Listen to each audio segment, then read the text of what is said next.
Good morning, everybody. Today I'll be presenting. Can I start?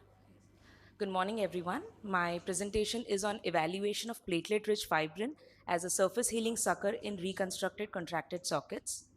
So platelet-rich fibrin is a second-generation platelet concentrate which serves as a three-dimensional intrinsic structural scaffold of fibrin mesh comprising of platelets, growth factors, and circulating mesenchymal stem cells.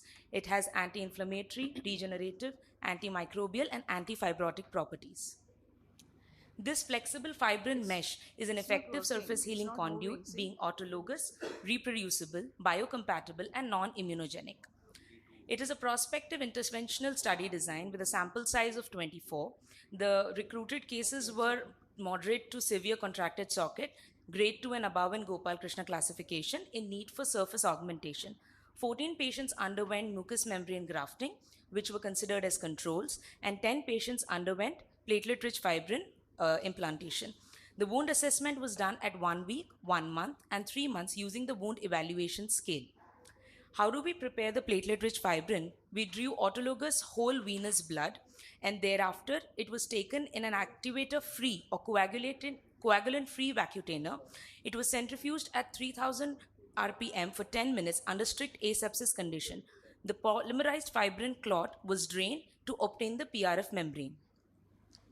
We followed up based on the wound evaluation scale at week 1, month 1, and 3 months. And as we can see, we saw that the whole WES score 6 was obtained in PRF patients at 1 month itself.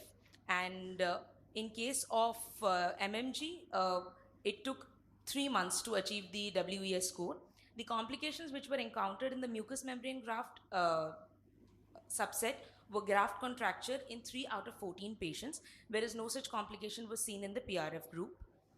So current concepts of the use of PRF finds its way in oral surgery, ENT, plastics, and orthopedics. So as a biopolymer, its role has been established in ophthalmology as an autologous biomaterial after pterygium excision, as a human-derived culture medium for expansion of limbal stem cells, as a temporary patch graft in case of severe desmatoceles, as a tool for ocular surface regeneration after glaucoma filtration surgeries, as a substitute for ILM in refractory macular holes.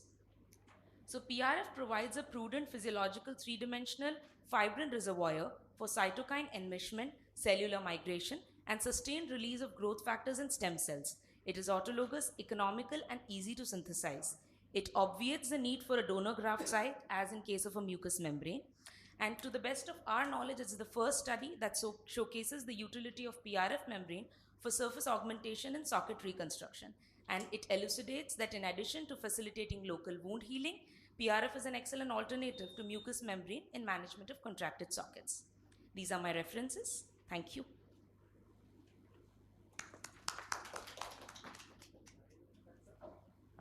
Yeah, Dr. Vatsalya, good presentation. So one doubt, how is it different from autologous serum eye drops? Ma'am, the preparation is where it varies. So in case of autologous serum drops, it is more as platelet-rich plasma, not platelet-rich fibrin. So how the process differs is that in case of autologous serum drops, we first take the blood sample in a clot activator vacutainer, we centrifuge it, it separates into 3, and the buffy coat and the acellular plasma is again recentrifuged in second. Thereafter, for the autologous serum drops for the platelet activation, we have to add bovine thrombin and calcium chloride. So that entire process is obviated when we are creating a platelet-rich fibrin membrane. So here we take it in a clot activator free vacutainer and just a single centrifuge. By the centrifugation essentially slows down the polymerization process of clot formation. So that is how essentially in the process it varies. So we are not using any external agent for the polymerization. It happens on its own, and we have no clot activator involved in this case. Will you do any screening procedures for the particular patients? Any, like a blood screening, basic screening like HIV, HBsAg you do?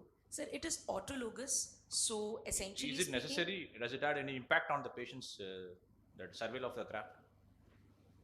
Sir, essentially We would not do it in a case of an immunocompromised patient per se, because we are trying to localize the growth factors as well as the inflammatory mediators. So, but otherwise it doesn't make any impact as such speaking, because it is autologous in nature.